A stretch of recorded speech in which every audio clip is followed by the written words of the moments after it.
Assalamualaikum warahmatullahi wabarakatuh. Salam sejahtera untuk kita semua, sahabat pemirsa channel Papindo. Apa kabar semuanya? Kali ini kita akan melanjutkan podcast tentang soal bagaimana itu LC. Dan narasumber kita tetap adalah Bapak Sudarsono SE CDCS. Assalamualaikum Pak Sudarsono. Waalaikumsalam warahmatullahi wabarakatuh, Pak Bagus. Apa kabar Bapak? Sehat ya? Alhamdulillah sehat Pak. Semoga ya, Bapak juga sehat.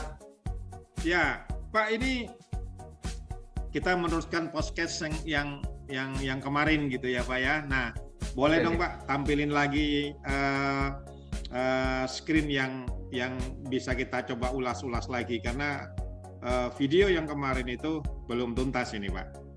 Boleh Bapak tampilin lagi ya? Baik Pak, saya izin share. Oke.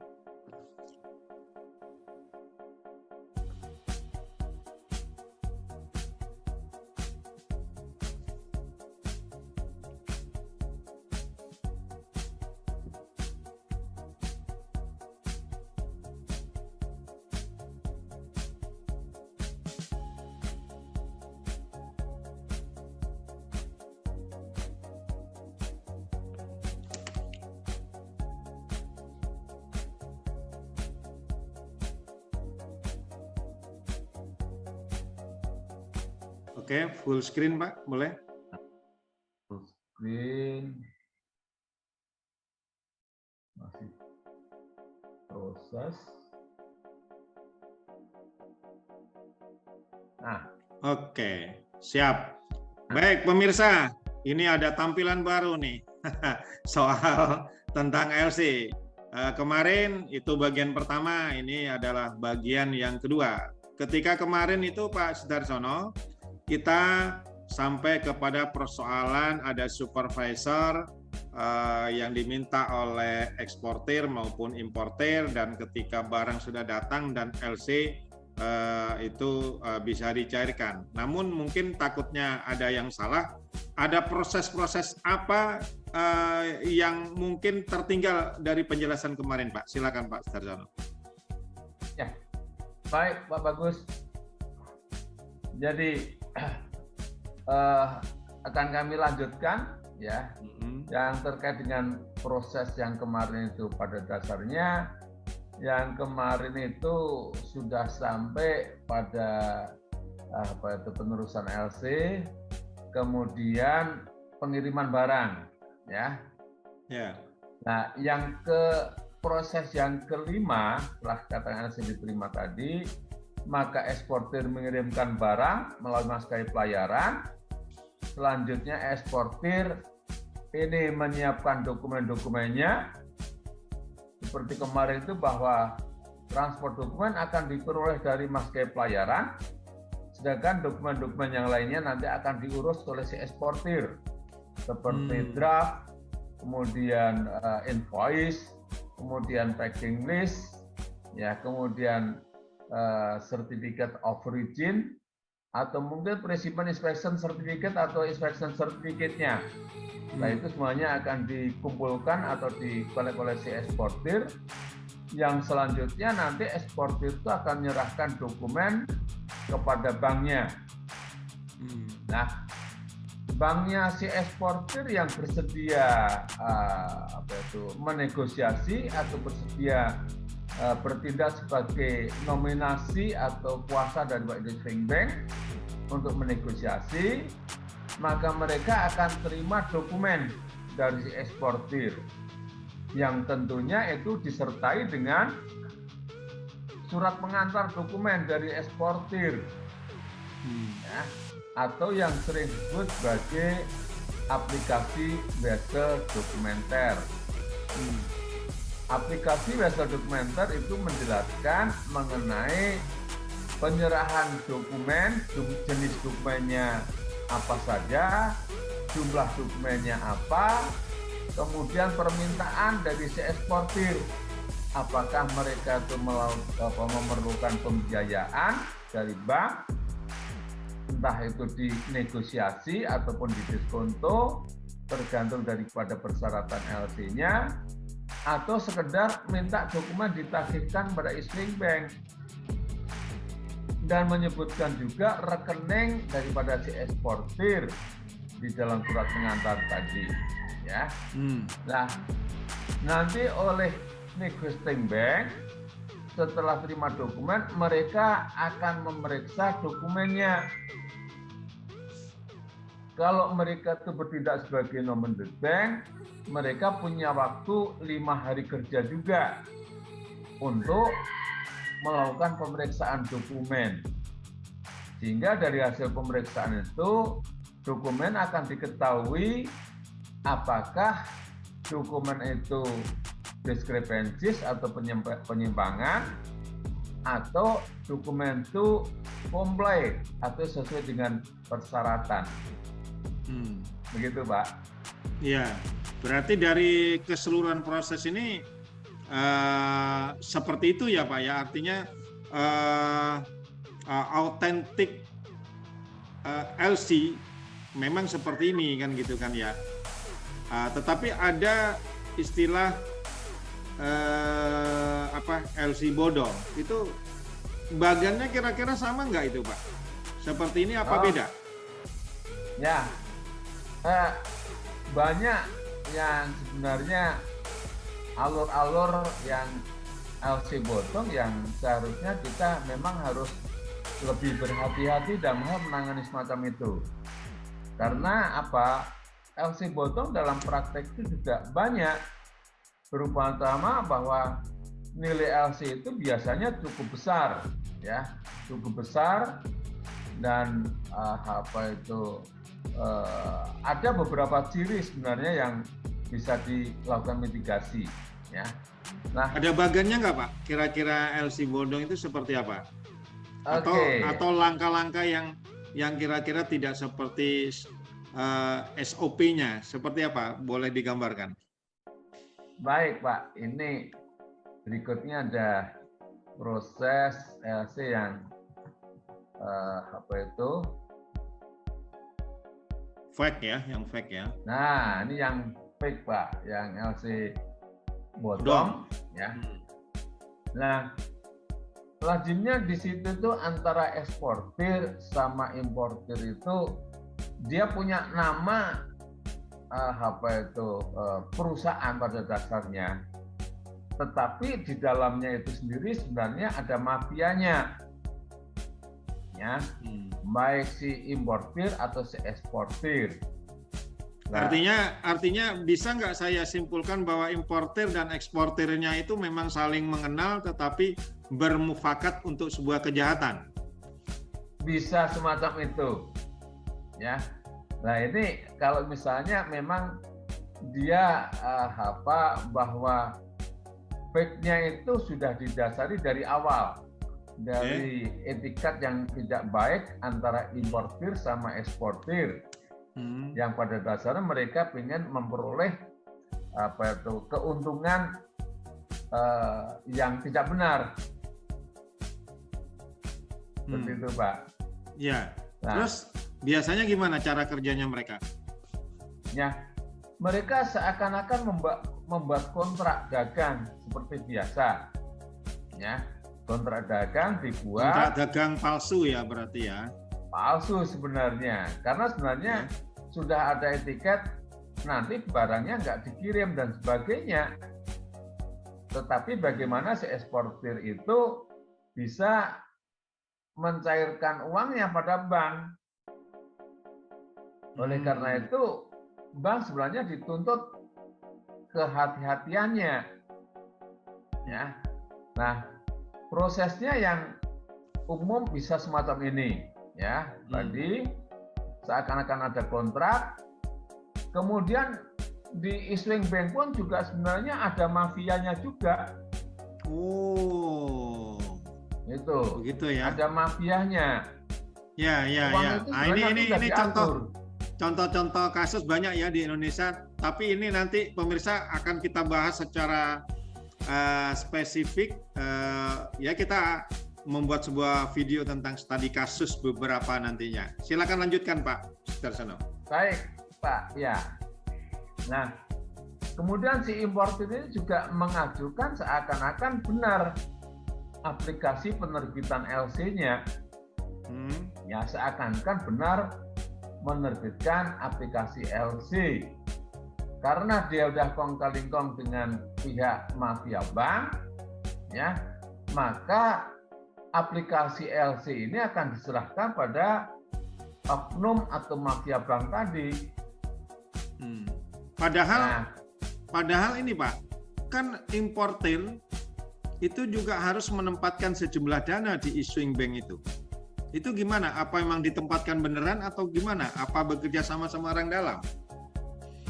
Ya, kalau itu bisa saja bahwa karena ini sudah di skenario dari awal, ya, umumnya ini akan yang menggunakan fasilitas seperti non cash loan, Pak, fasilitasnya importir. Sehingga ketika menerbitkan LC itu, si importir nggak menempatkan cover dana di situ, karena menggunakan fasilitas. Kalau toh misalnya tidak menggunakan cover dana, itu hanya sebagian kecil, misalnya 10% dari nilai LC. Hanya 10% dengan nanti ke depannya kalau itu proses LC bodong ini berjalan sesuai dengan skenario jahatnya dia, maka dia sudah untung 90%, begitu kali ya Pak? Betul. Iya. Nah, oke. Kemudian tadi bahwa issuing bank itu juga mereka harus punya advising banknya kan, sebagai bank koresponden, ya kan? Nah, ternyata di sini tuh juga diatur. Kalau di sini diatur sama si eksportirnya. Kalau yang di issuing bank diatur oleh si importirnya.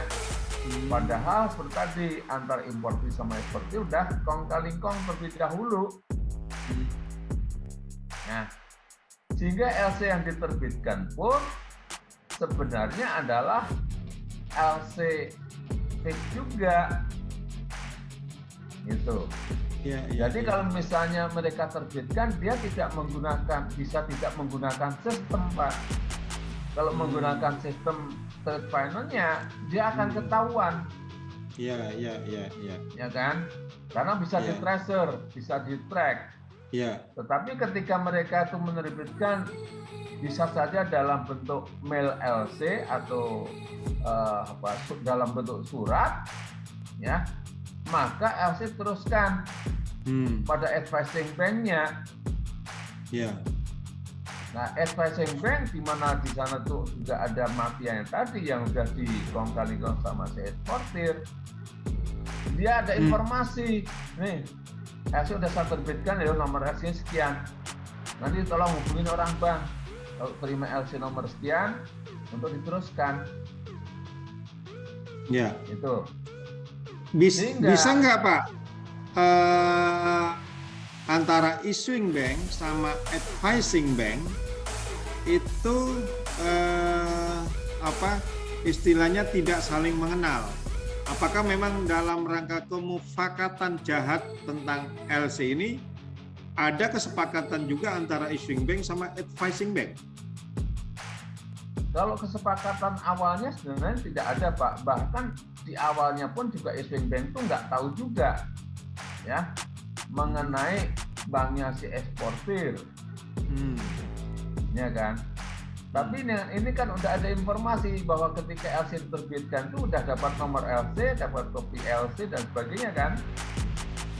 Si importir bisa aja karena dia udah kong-kali-kong kirim fax pada si eksportir, ini loh kopi LC-nya ini. Itu. Nah, lalu berikutnya apa, Pak?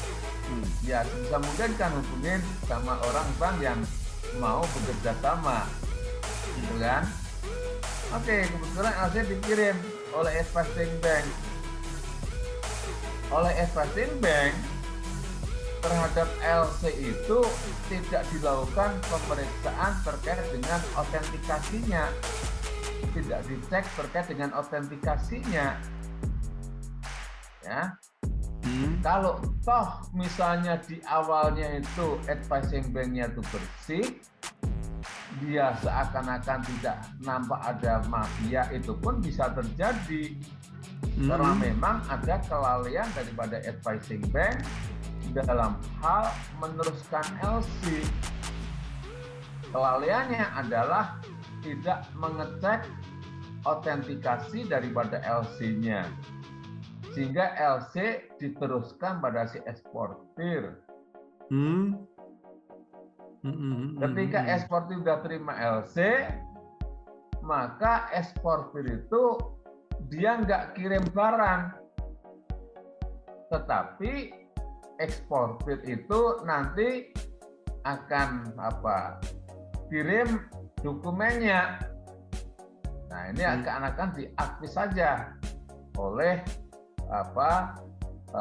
advising bank-nya.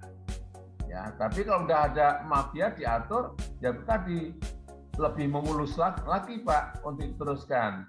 Tapi kalau nggak ada mafia, sebenarnya ada kelalaian daripada advising bank ketika mereka tidak melakukan autentikasi daripada LC-nya tadi. Ya, nah kalau begitu di dalam SOP ini gitu kan ya, di dalam bagan ini, kalau memang ada kemufakatan jahat misalnya kan, maka itu pasti tidak ada peran supervisor dalam mensupervisi barang yang akan diekspor pastinya kan Pak? Nggak ada Pak, karena justru memang dia udah di skenario dari awal bahwa mereka nggak akan kirim barang. Ya. Nah, kalau dengan demikian berarti antara importir sama eksportir ini memang dia saling mengenal dan tidak mungkin misalnya saja importir dan eksportir itu tidak saling mengenal kan gitu Pak. Artinya harus ada kemufakatan di antara berdua ini. Kalau misalnya saja yang jahat adalah eksportirnya misalnya, tapi kalau importirnya meminta ada peran supervisor kan berarti kan tidak akan terjadi kan gitu Pak? Iya, betul. Ya. Jadi berarti ada nggak kasus yang melibatkan LC bodong ini antara importer sama eksportirnya tidak saling mengenal? Bisa juga antara eksportir dengan importir yang mereka tidak mengenal. Ya, sebenarnya eksportir adalah jujur. Eksportirnya nggak ada mafianya. Ya, tetapi yang mafia itu adalah si importir. Ketika mafia itu ada di si importir, maka dia itu bisa menerbitkan LC atau mungkin dia akan terbitkan LC-nya sendiri yang sering disebut sebagai merchant LC. Kalau merchant LC itu LC-nya dibuat oleh si importir. Hanya banknya si importir diminta untuk meneruskan LC. Ya. Nah, mungkin ketika apa yang disampaikan Pak Sudarsono itu bahwa di eksportir tidak ada mafianya, tetapi importirnya yang mafia misalnya kan, oleh karenanya maka kemungkinan barang itu tetap dikirim, dikapalkan gitu kan Pak, itu berarti tetap ada kan gitu, cuman tanpa disupervisi oleh pihak importir kan gitu. Iya, betul. Jadi kalau misalnya yang semacam ini, eksportir nanti kirim barang pada si importir, ya, kemudian dia akan membuat dokumen pada banknya, kemudian nanti dokumen apakah itu dinegosiasi atau tidak, kemudian dokumen itu ditagihkan pada issuing bank. Issuing bank ketika dokumen sudah dianggap memang sesuai, dia nggak akan melakukan pembayaran. Kenapa demikian? Karena mereka hanya meneruskan LC. Dia tidak bertanggung jawab untuk melakukan pembayaran. Jadi dia bisa mengelak. Loh, saya nggak menerbitkan LC. LC itu kan dari si importir. Importir berarti karena mereka udah mafia, dan mereka nggak bayar pada sistem banknya karena mereka hanya, loh saya kan hanya minta diteruskan.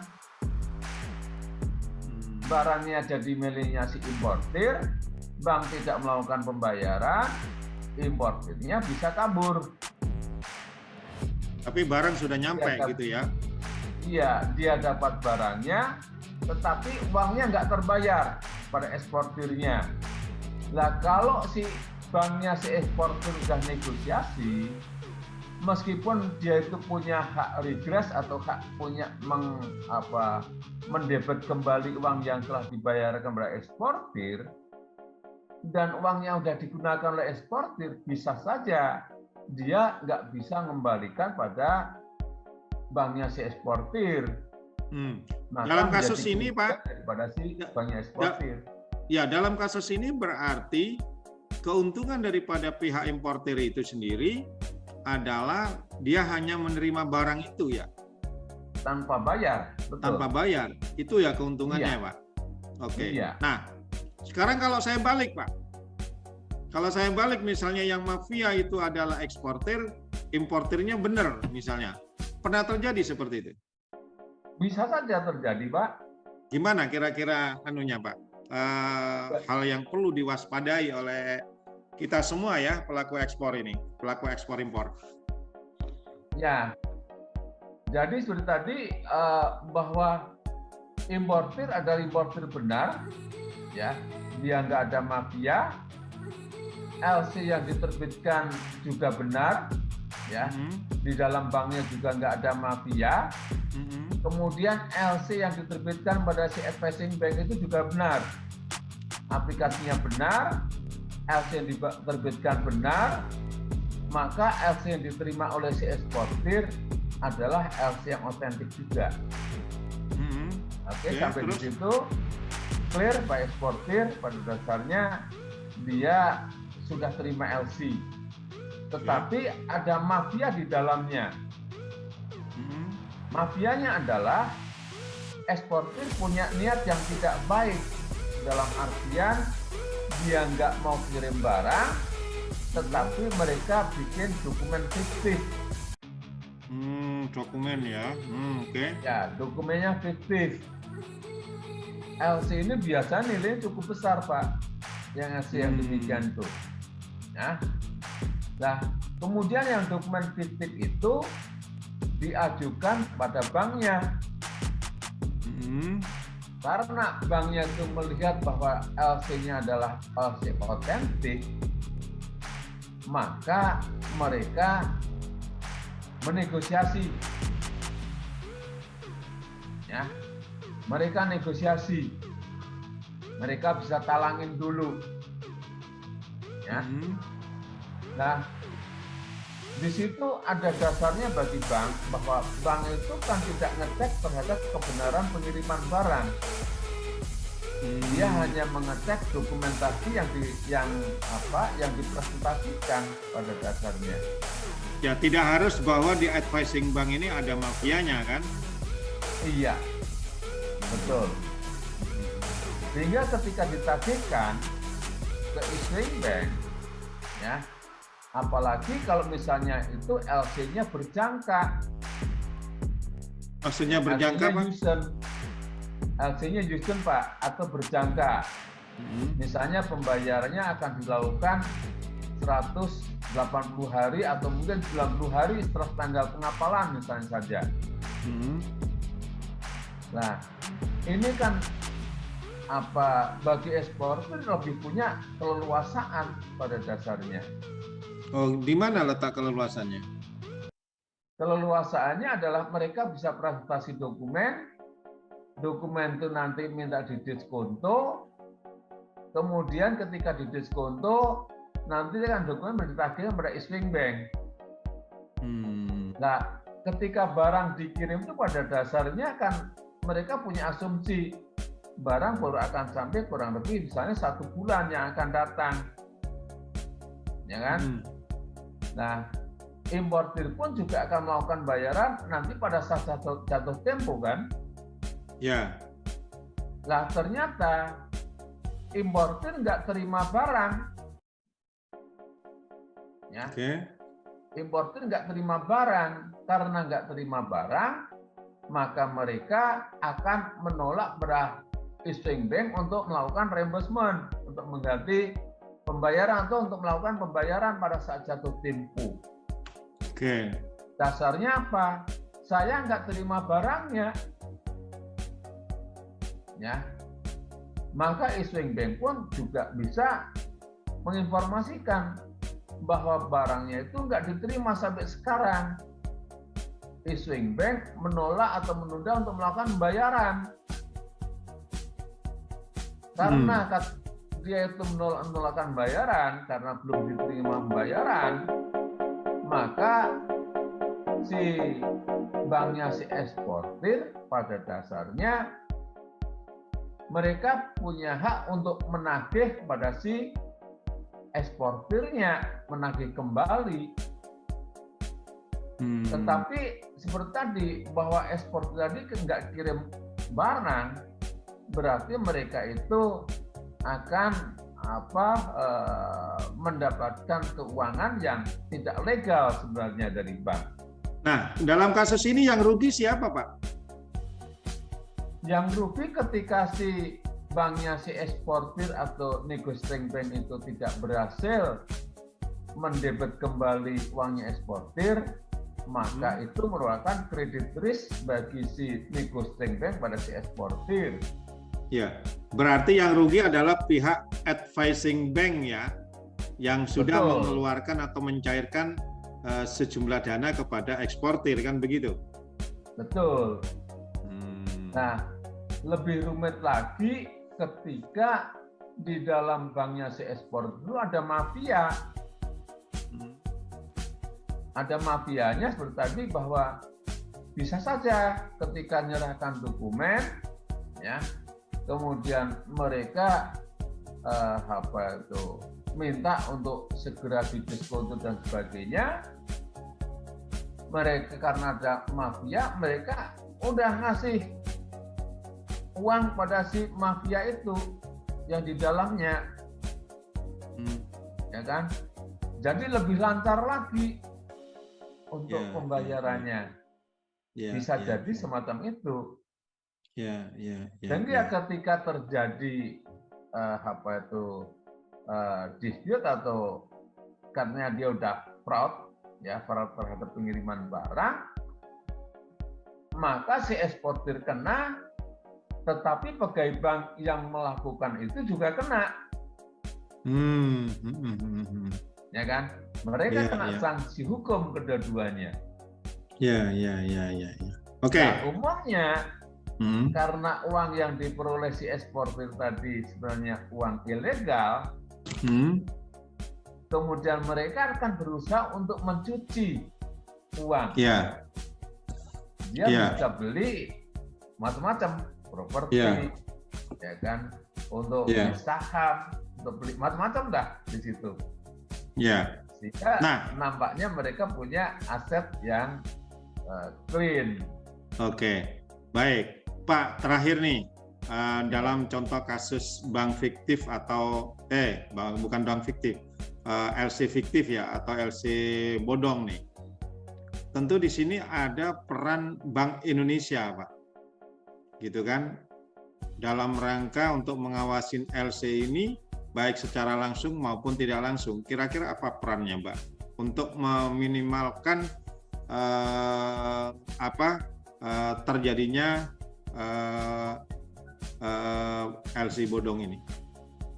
Nah, sebenarnya aturan secara tegas itu ada, ya, bahwa bank itu harus menjalankan prinsip kehati-hatian, termasuk juga peraturan daripada OJK terkait dengan manajemen risiko. Nah, kalau aturan-aturan itu dijalankan, ya, kemudian aturan internal bank atau SOP-nya dijalankan dengan baik, maka sebenarnya nggak akan terjadi, ya, nggak akan terjadi terjadinya fraud yang semacam ini. Sebagai contoh, misalnya saja bahwa Expressing Bank ketika meneruskan LC tadi diatur juga di dalam aturan internasional.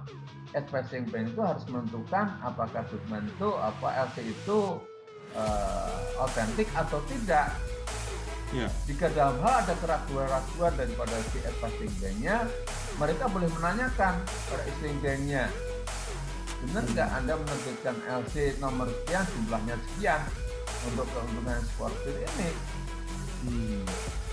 Kalau ada konfirmasi, oh benar, saya betul menerbitkan LC itu, berarti LC yang terbitkan adalah sebenarnya LC yang sudah otentik. Tetapi sekarang itu ada sarana LC yang dikirim menggunakan SWIFT, yang menggunakan apa, Pak? Sebenarnya menggunakan SWIFT, Pak. SWIFT apa itu adalah message yang hanya bisa dikirim oleh bank yang satu atau issuing bank kepada bank yang lain atau expressing bank atau bank korespondennya, ya, ketika mereka itu menjalin ada hubungan koresponden. Kalau mereka nggak ada hubungan koresponden, maka mereka nggak bisa mengirimkan SWIFT atau MT700, message type MT700. MT700 itu adalah dokumentari kredit. Ini nggak akan bisa dikirim pada bank yang bersangkutan, Mbak. Maka aman. Autentikasinya oleh mesin. Oke, Pak. Ini terima kasih banyak ini waktunya Pak Sudarsono. Kita podcast yang kedua ini kita lebih banyak membicarakan tentang LC fiktif atau LC yang bodong gitu kan, Pak ya. Dan selanjutnya saya berharap Pak Sudarsono tidak bosan-bosannya memberikan pencerahan kepada masyarakat, khususnya adalah bagi para pelaku ekspor ataupun impor, sehingga hal-hal yang sedemikian ini perlu diwaspadai, sehingga kemudian ini menjadi satu tujuan utama kita di Papindo gitu kan ya, dalam rangka untuk meningkatkan devisa negara tanpa ada sebuah masalah ke depannya. Sekali lagi terima kasih Pak Sudarsono. Sukses selalu Pak Sudarsono, semangat selalu dan sehat selalu. Terima kasih Pak Bagus. Ya, baik, terima kasih pemirsa semuanya. Assalamualaikum warahmatullahi wabarakatuh. Waalaikumsalam warahmatullahi wabarakatuh.